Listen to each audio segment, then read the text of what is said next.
Become a creator, not just a consumer.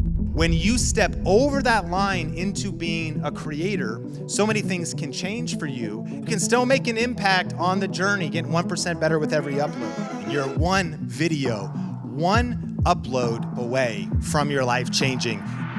You gotta just press record. What are the 10 little known reasons to start creating content and investing in building a personal brand this year? Here's 10 ideas to say, okay, but Sean, really, is this worth the energy? Is it worth getting uncomfortable? Is it worth pressing record? Is it worth starting to create content? Here's number one: become a creator, not just a consumer.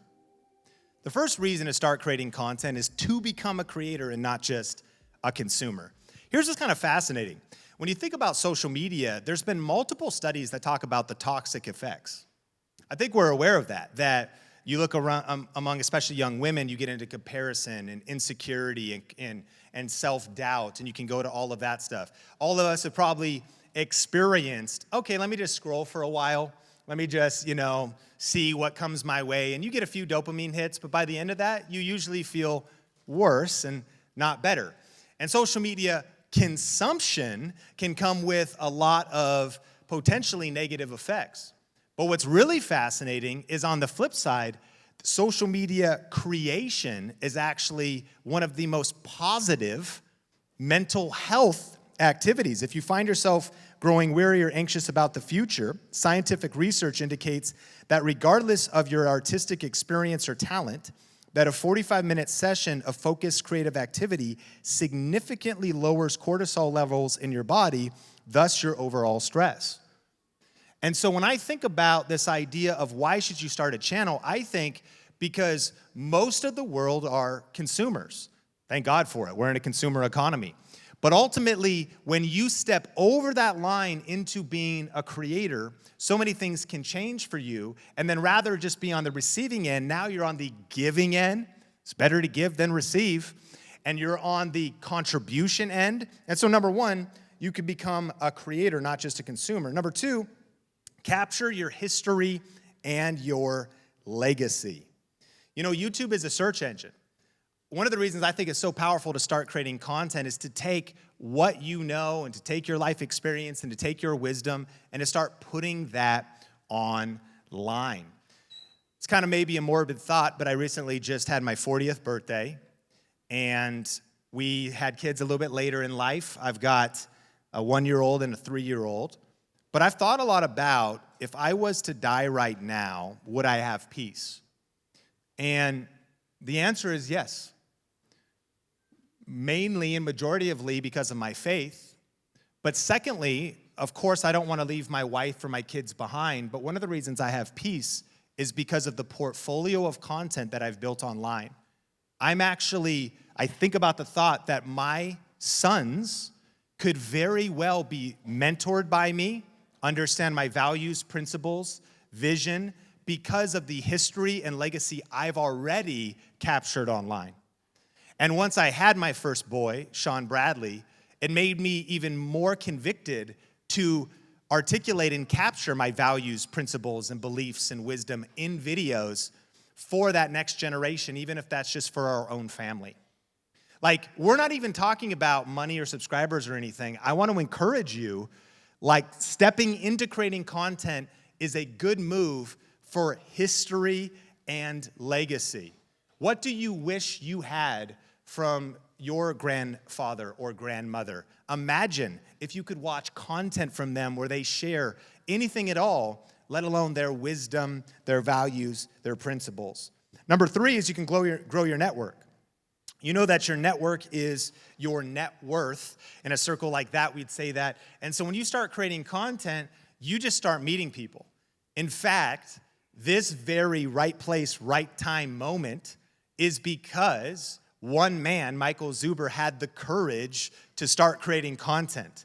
And this network that can now lead to all kinds of serendipity is because of punching fear in the face, punching perfectionism in the face, and pressing record.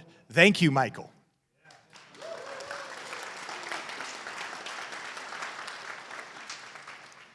I hear people like Ed Milet talk about the power of one.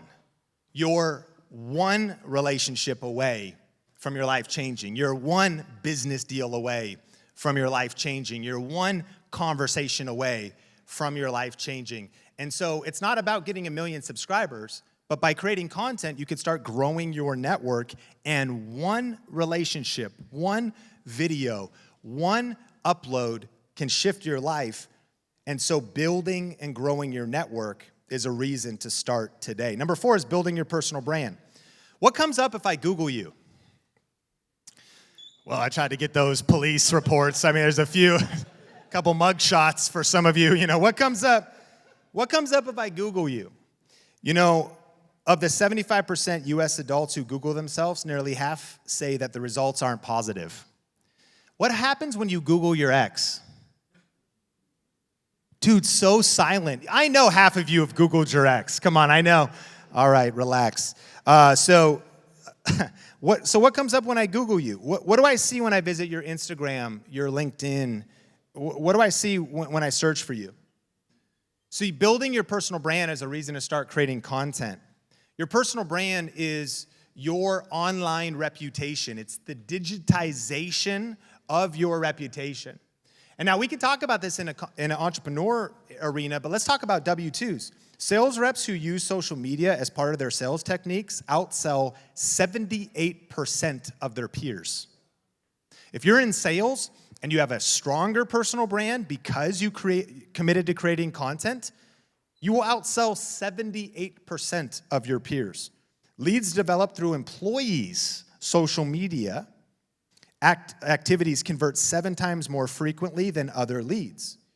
So, of course, maybe there are policies you need to know from your employer, but building a personal brand in your company can lead to promotions, more influence, more impact, even the better furthering of your company's vision, being a linchpin, as Seth Godin describes, so as to get more raises and make a greater impact in your current opportunity. But what about future opportunities? Now that I've got into this arena of hiring people, what do we look at? We look at their application, but we look at their social media. We look at what do we see? What is your LinkedIn? Do they have YouTube videos? How can I get to know you online? So starting to create content and building your personal brand is a good reason to start. Number 5, accelerate trust. 74% of people say they are more likely to trust someone with an established personal brand. And as you know, trust is the currency of business. When I think about in real estate in particular, and I think about my friends Levi and Travis Plum from living in Dallas, they started doing organic YouTube videos, and they committed and went all in.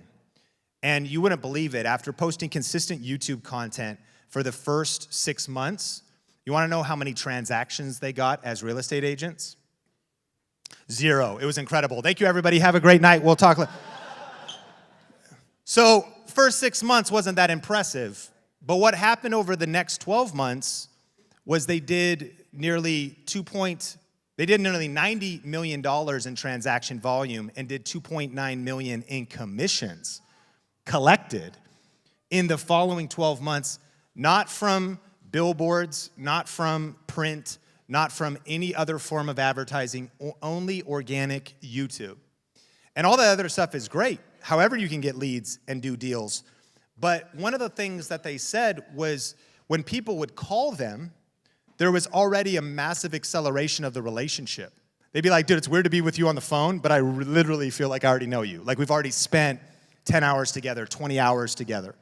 He talked about how many DocuSigns happened never meeting people because the trust was already at a high enough level.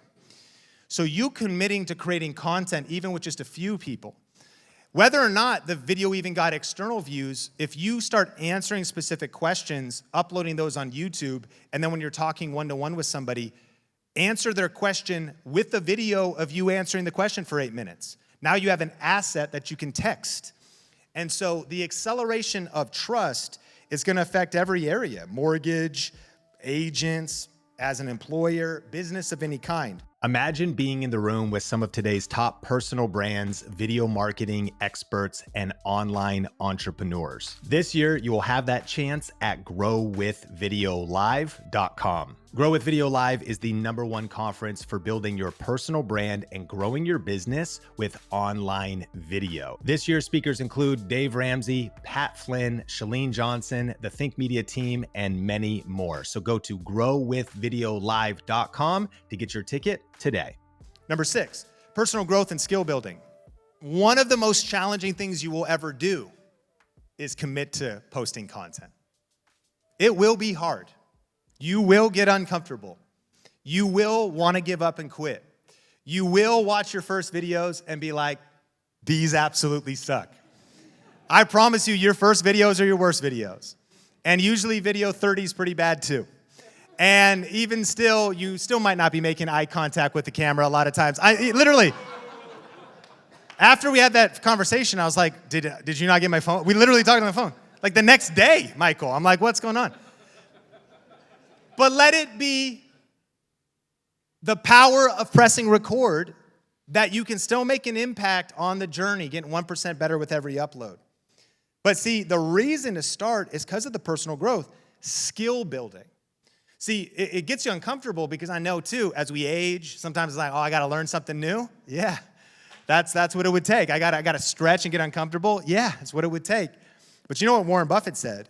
It said that the one easy way to be worth 50% more than you are now, at least, is to hone your communication skills. You want to know how to hone your communication skills? Start creating content. At first, you might realize, wow, my communication skills aren't that good. And then it opens up a whole new world of how do I get better on camera? How do I craft the opening? How do I craft and package a video? How do I do written skills like titles and packaging of a video? How do I do all of this stuff? There's a book by Brennan Burchard. It's called The Charge, How to Activate the 10 Human Drives That Make You Feel Alive.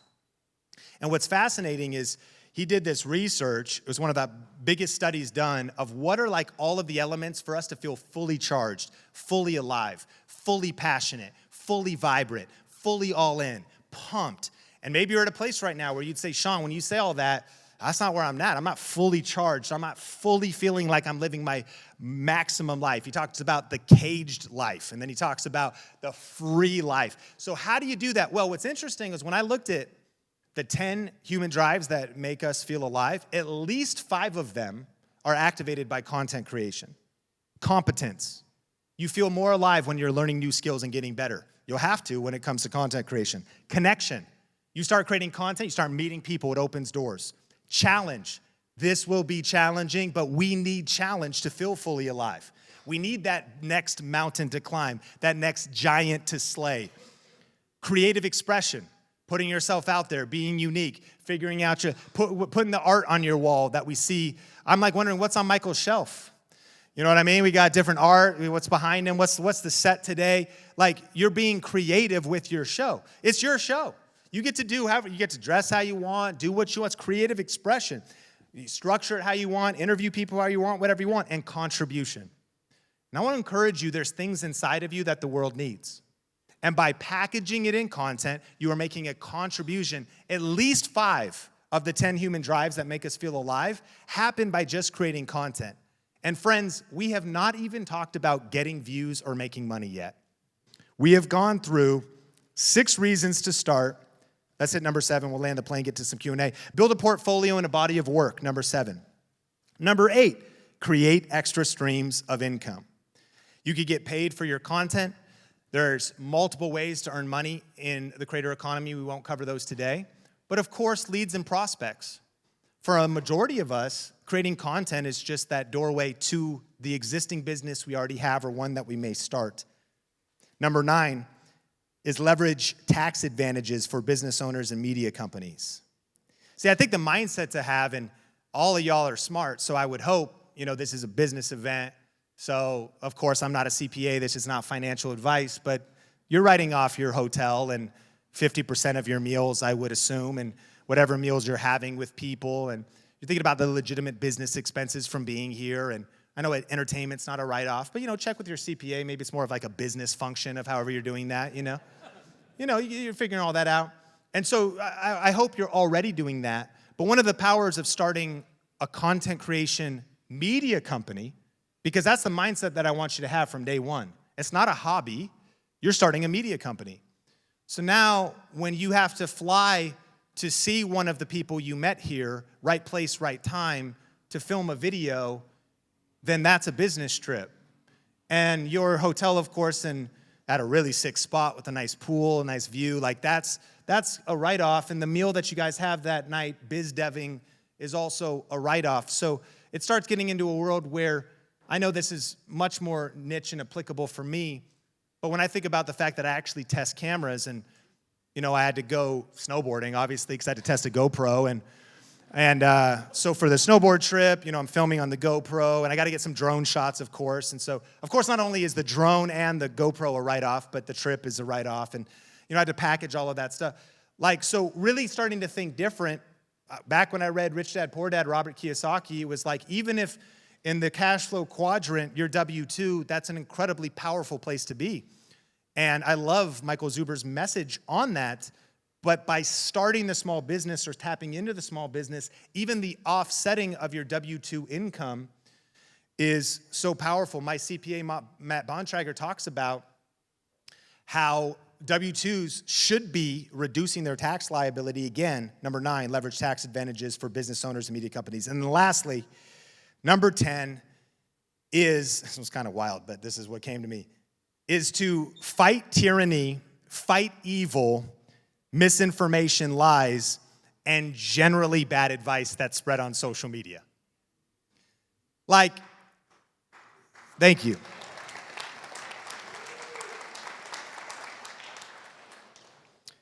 You've probably heard the quote that the only thing necessary for the triumph of evil is for good men and women to do nothing.